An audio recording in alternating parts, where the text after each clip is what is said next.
Is destiny real? Yes, destiny is real, it exists.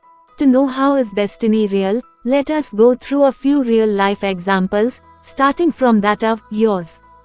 Analyzing real-life examples of destiny. You may have experienced adversities or unfavorable, unexpected circumstances, which you may have never predicted or thought of. At times, they trigger an intense feeling of helplessness and hopelessness due to which you may have found it hard to find a solution. This is when you may have repeatedly asked God, why me? I have not done anything wrong to anyone. Then, why I am facing such a tough, miserable time? Haven't you? Let us now take the example of Lord Ram. He was supposed to become the king of Ayodhya according to the prediction made for him by the astrologers. However, soon after his marriage, he was exiled for 14 years. This is something Lord Ram never knew or predicted. Another example is of Jesus Christ. He was on the noble path of saving people from sufferings and difficulties. However, he was disgracefully crucified, which neither he nor his followers could predict. Even Devi Sati, the consort of Lord Shiva, burnt herself to death in a ghee fire ritual held by her father, Prajapati Daksh. She did so to protest the insult of Lord Shiva, who was not invited for the ghee. This was something that Devi Sati never thought of. Her ardent desire was to marry Lord Shiva and then live for the welfare of the world. So, what is common in these real-life examples?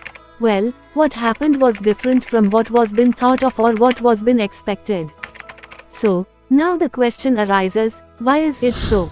The answer is destiny. Let's now know what is destiny and how it unfolds. To know how is destiny real or how does destiny exist?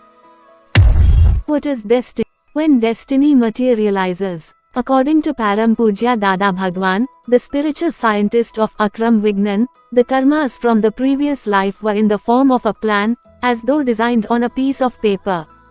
Now when it materializes and comes into fruition, it is called prarabdha, fate, destiny. It may take many years for it to mature, perhaps 50, 75, even 100 years. So, karmas that were bound in the previous life may take numerous years before they come into fruition. People generally think that karmas are being bound when they are actually in the process of coming into fruition or discharging. He further explains, if someone has dysentery, people will say it was because he frequently ate at restaurants. They would say that he had bound the karma by eating at the restaurants and that now he was suffering the effect of that karma. The Ganani would look at the reasons behind him eating in a restaurant, the reason behind how he learned to eat out, the reason behind how everything comes together. He was able to eat in the restaurant when all the circumstances came together. His eating in a restaurant was the result of a cause he made in his last life. When these causes come into effect, he will have to go to the restaurant and so he will end up going there, even if he does not want to. The person is left wondering why he does things against his wishes.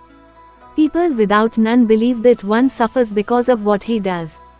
They believe that karmas are bound and experienced in this very life. But they do not stop to ask why that person keeps eating in the restaurant against his wishes. The law that takes him there against his wishes is his past karmic account. What controls destiny? No, there is nobody in this universe who brings destiny into fruition or gives the fruit of our karmas. The rules of karma are such that the result of your karma will come naturally and automatically. So, now the question arises, who laid down the rules of karmas? Well, no one. When two atoms of hydrogen and one of oxygen come together, water automatically forms, there is no doer in between.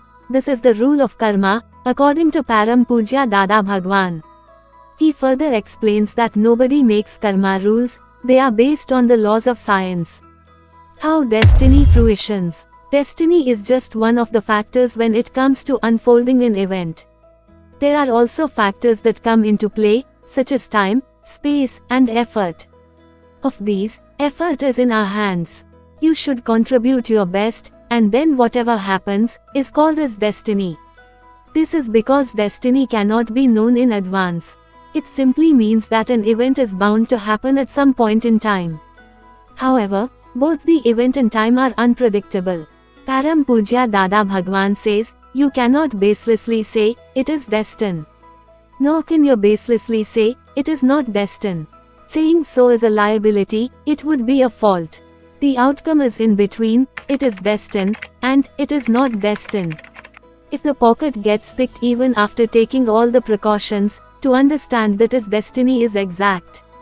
Who is responsible for my destiny? Well, it is only you. No one else is. One's life is nothing but the outcome of the past life karmas. This includes everything right from our thoughts to actions. Karmas are bound by intentions, not by actions. Thus, your intentions that nobody else can bind for you become the cause of your destiny. This is how you choose destiny. So yes, destiny exists.